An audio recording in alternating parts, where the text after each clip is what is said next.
Chains of Hate is our take on the cowboy fantasy, but not just any fantasy, a fantasy that really evoked Dead by Daylight, a dark and twisted fantasy. And what we kind of came up with was this John Ford meets John Carpenter kind of thing.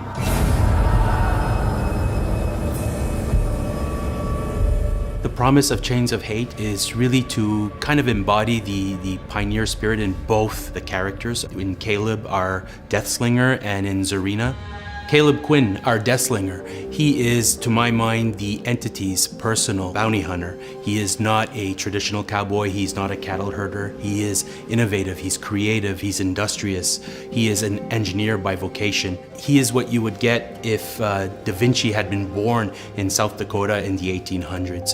He ends up working for a railroad, and this railroad tycoon robs him of his inventions, and this sets him off on a path of vengeance. But before he can secure his revenge, he's arrested and put into one of the first private prisons, where the warden instantly recognizes his ability, and he strikes a deal with him. He says, you know, you help me fill my prison with living prisoners, and I'll help you secure justice. Caleb ends up creating this chimerical rifle that spits out a chain lasso and spear that can capture outlaws alive, not dead.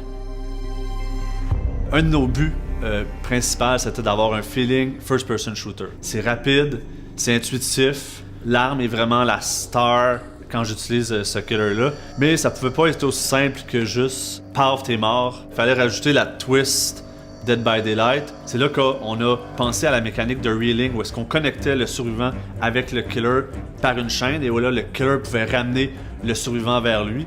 Puis qu'est-ce qu'on a fait pour augmenter la tension aussi, c'est que les deux caméras sont tournées une vers l'autre, le survivant regarde le killer regarde le survivant, ils peuvent pas regarder ailleurs. Il y a comme un sentiment d'urgence qui s'installe, ça file authentique et très, très Dead by Daylight. It's pretty new for us because it's the first gun rifle we have in the game, and we wanted to add this extra story to it. The Deathslinger, he's someone who's very proud of his invention, and we wanted to show the rifle with his touch. It just feels bulky and way more violent than just a normal rifle. Every time we were adding something, it just felt better and better. We were very happy with the end result. We pushed some of the feature, like the eyes, the nose, and the jaw. You clearly see something happen. We can feel that he's been through a lot. Zarina is our modern-day cowboy with a camera. She's resourceful, she's creative, she's innovative, she embodies the pioneer spirit. Zarina will follow a lead no matter where it takes her. And this boldness and this determination is not only a strength, but it's also her flaw. It leads her into all kinds of dangerous scenarios, and the last of which is a prison where she's actually snatched by the entity. When you look at Zarina, you see that she's confident, her posture is very straight. She doesn't mind wearing some fashionable stuff. What we have is a level that's our version of Monument Valley. For me, the important thing was if you close your eyes, you feel like you're in the desert.